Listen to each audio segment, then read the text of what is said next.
What's up, guys? Hey, check this out. This episode is going to be very, very special. As you see, we're at a different location. We are in Lawrence, Kansas, and we are with somebody very, very special. This guy, I just met him last night, but you can see by his heart, by his energy, he's willing to share his story and to let you guys learn more about what it means to share your money story, what it means to keep, faith first, and so many other things. Welcome, the one and only KU basketball star, Jalen Wilson. This episode is brought to you by Ameritrust Credit Union. How you doing? What's going on, brother? Nothing much, man. How you are doing? you, I'm man? doing good. I'm doing you good. look good, man. I appreciate Smooth it. guy, bro. I feel so good. Last night, big game against Texas. How'd you feel? I felt great. The atmosphere was, once again amazing in the Fieldhouse. It's never, defeated to anybody. And we needed it all, especially with a top 5 team like that, coming off a road loss. So it was huge to see everybody perform like that last night. You are averaging 23, 22 points a game this year. But I think what's crazy is that you were averaging around 11 or so last year, right? Mm-hmm. And even less than that. That's a big jump, right? Yeah. And you also were going to go to the NBA, but you said no, you want to stay one more year. So talk about that jump, going from 11 points a game to 23. What'd you do? There's a lot of hard work and understanding that, it's a long process. Life is such a long process. And, you can never rush yourself and then put yourself into different situations that you may not be prepared for. And I looked at a guy like Ochai, who came back for his senior year, and it kind of, changed his life, completely. And, with a place this magical, I've always said, like, why rush it and try to get somewhere where, you can better yourself. I'll be able to graduate this year. It was so many different perks of coming back to school. And, I love that. And now it's been like the greatest decision I've ever made. I love that. You talk about this place being magical, right? So, everybody hears about Allen Fieldhouse. And I'll tell you, last night was my first ever game at Allen Fieldhouse. Oh, wow. And I'm telling you, I saw the newspaper stuff. I couldn't even hear. Man. It goes crazy, right? So you are from Dallas. Out of all the schools, out of the Baylors, out of the UTs who you played last night, right? Out of all the schools, why KU? What makes KU so magical? Just like the love and the atmosphere you feel here. It's one of a kind. People coming here for the first time, you feel the energy, and that energy is nowhere found. Places like Baylor, Texas, all have great programs. There's no disrespect to them, but when you walk in this gym, I've been here for 4 years, and I get chills every single time I touch the court. Every time, just seeing the fans, knowing that we're going to get a sold-out crowd no matter who we're playing. It just shows the loyalty that they have. And, I appreciate every single time running out on that court knowing that they got our back. Yeah, I love that. And back to loyalty, let's just talk about the legendary, right? One of the most important people, I feel like, in KU history, Bill Self. How has he helped you, whether it's through mentorship, even guiding you through that process? What does Bill Self mean to you, and how has he helped you? He's meant everything. He's made me the man I am today, on and off the court, as far as just the decisions, Yes, my parents have always been in my corner, but I'm seeing my coach every single day. Yeah. And so kind of like a father figure in a way. Yeah, when I had after that next morning I got in trouble, I called my mom first, and we called him second, and he kind of walked with me the entire way. What was his words to you? What did he say? Just to embrace it. Be a man. Don't hide from it. Let it be known that you're not running from anything. And the entire community kind of went with that. They never. Isn't it amazing that they didn't, kick you off the team? Like, it's amazing that they gave you that loyalty and grace. And now look, the best player on the team, one of the best players on the team. And now, hopefully this time next year, right? We'll see you in the league. Yeah, that's what I'm saying. So let's talk about that, man. The league. What you thinking? NBA. That could be you in a year. Yeah, it's a huge blessing to be in this position. If I wouldn't have came back last year, I wouldn't have had this opportunity. So. It's huge. It's fun, to be able to put this uniform on every single night. Knowing how fast the year's been going by, it's crazy to know the games are just getting counted down by the second. But I've just been trying to cherish it all and understand that I'm in a one of a kind type of place. Yeah. Okay. So let's talk NBA, right? Because the projections are that you'll probably be a lottery pick, right? You'll be up there. So does that make you? I'm gonna be real here. Does that make you nervous? Does that make you want to say? Maybe I should either rest my body. Maybe I should not go as hard because I want to save my body to be able to make 4, 5, 10 mil a year. You see Zion Williamson, right? He got injured. You see Chet Holmgren, he got hurt, right? Playing college, playing in the summer. When you have NBA dreams on your mind, does it kind of maybe distract you from college? No, I've fully invested myself in the college. I actually don't even think anything other NBA right now because, I'm fully invested on where I am today. NBA is always going to be there, but you're only in college for so long. That's the only thing that's set on a set time. You can be in the NBA however long, but college is only, 4 to 6 years in some cases as far as redshirt and stuff like that. So I don't even think of the NBA. The NBA won't happen unless you take care of where you're at now. So that's always been my mindset. Wow. Okay. Well, I do have to ask you, do you have maybe an NBA team that you'd be like, it'd be awesome to go there? An OKC, close to home, a Mavericks, playing with Luka and Kyrie. All right, what's like an NBA team in the back of your mind that you love to go to? I don't know if it's a team. I've always just been a guy that wants to win. A team that wants to win a championship. Winning the championship here was the greatest moment of my life. So to do that at the highest level professionally would be a dream come true. All right. So this episode is sponsored by Ameritrust Credit Union, right? And, we love talking about your money story, right? So for every individual, why is money important to you, right? Whether it's you made a lot of mistakes when you were younger, or you made a good investment, or you're learning about what money is doing for your life, right? Right now we are in this age of NIL, right? A lot of college athletes are getting paid. Does that influence you in your decisions today, right? Does the NIL money influence you in a good way or a bad way? How do you feel about it? I say a great way. I think the most recent things me and my teammates have been able to do with our NIL money was give back a lot. I think we've given back over like 15, 20,000 to different charities and donations. Wow. Things we couldn't do without NIL. Okay. Before NIL, I know I didn't have 15,000 just to give away. Yeah. But now that we have these opportunities to come together as teams, to make the pot a little bit bigger, it's been really good. And also just learning how to use our money. So that's right, because you've been at KU for 4 years, right? Been playing for 3. So you weren't getting NIL your first 2 years, correct? Yeah. So only your last 2 years you were getting money. I mean, that's a drastic change, right? Yeah. 2019 or 2020, you weren't getting anything. 2021.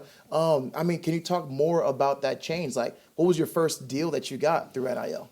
Man, I don't even know if I remember my first deal, but I think the biggest change is just being able to understand how to use real money. Like before, it was kind of like the stipend check that everyone gets every month, but now that you get a couple thousand here, money that you've never seen before, it teaches you how to use it. I'm now learning or trying to learn, where to put it to make it grow, and just different things like that. Okay, I love it. So I feel like everybody with money has a guilty pleasure, right? For me, if you'll see me on Instagram, I love my suits, I love my clothes, right? What is it for you? Is it jewelry? I see you got the Supreme on, you got the J's on, right? What is it for you? I definitely say clothes and shoes. Clothes, okay. I buy shoes. You're a sneakerhead. Yeah. Like, how many shoes we talking? Like, I done probably buy 50 this year. I got too many shoes. Yeah. Everybody knows one of the biggest rivalries in college sports is Kansas State and University of Kansas, right? K-State, KU. That rivalry is huge. We even saw it in this past, few weeks. Yeah. Y'all went to K-State, y'all lost, y'all beat them here, right? You said it was your first time ever losing at K-State. Talk about that, man. How'd you feel? Yeah, it was a different feeling. Their fans are so animated. They love their Wildcats there, and they storm the court afterwards. But when you go through a long period of time without beating a team, and like you said, the rivalry's already there. It means a lot to them. So it meant a lot to us to get them back when they came here. One thing I love, and I'm not a Kansas guy, right? So I try and say I'm not, I'm trying to say I'm neutral, right? So I don't think I have a favorite. Hopefully that doesn't piss a lot of people off. I don't have a favorite, but the reason why I mentioned that is because the coach at K-State, right, is Jerome, is Tang, right? Okay, Tang. Black guy, but one thing I've noticed is the faith he has behind him, right?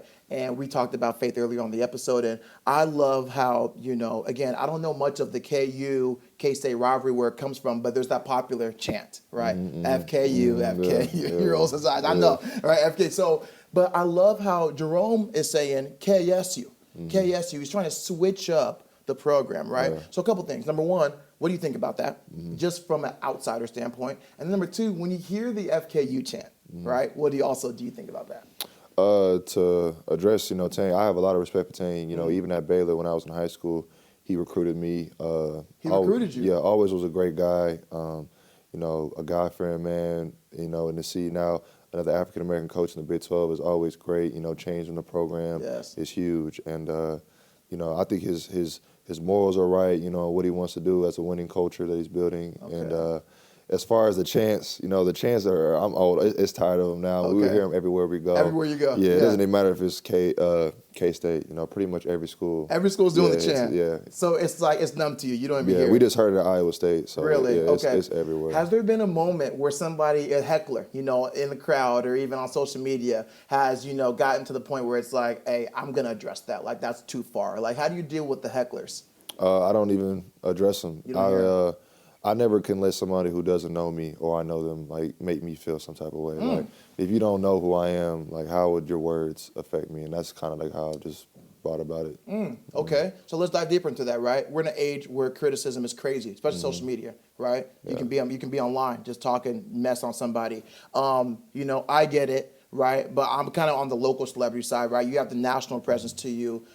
How do you deal with that, right? Because I get it at this point. I can only imagine the criticism you're getting, whether whether you only score 7 points in a game, right, or any mistake you made. How do you deal with criticism?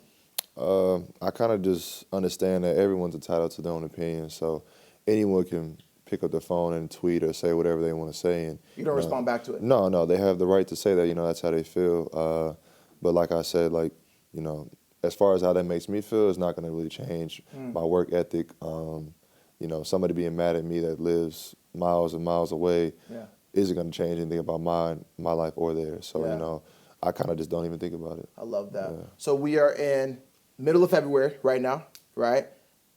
We know what next month is. It's March Madness. Yeah. You were just there last year, right? But you were maybe not a role player, right? But averaging 11 points a game. You were a key player, right? But you're nowhere near the guy that you are now, right? So you're going to be that guy taking the last shot. People are going to be looking at you. I mean, how do you feel, man? You won the Natty last year. Is there pressure to win it again? No, I don't think it's any pressure.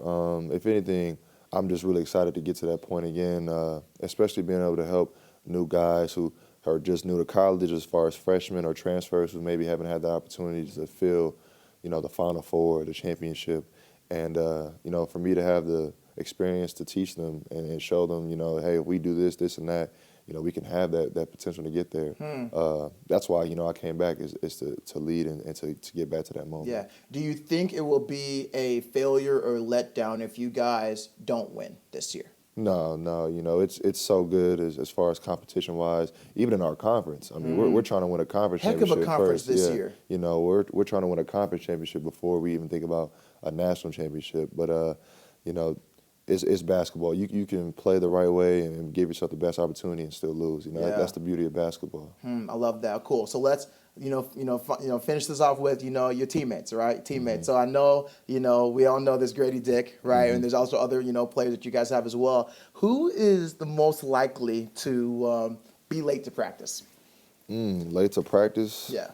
Well, I ain't seen nobody be late because they know coach ain't playing. But what happens when you're late to practice? I've never seen it. I wouldn't know. I'm too nervous to even see that. Okay. But I don't know. Maybe if someone was to be late, I'd say maybe walk-ons have to be there early to help us run through plays and stuff like that. So maybe like a freshman water may come in late or something like that. Yeah. But I ain't never seen it, so I'm sure it won't happen. Okay. Who's most likely to become successful but not in basketball? So like a lawyer or a doctor? Oh, I think my guy Jank, he's a senior this year too. One of the coolest guys, one of the most intelligent guys. He's ending class at 2:15, getting to practice at 2:45.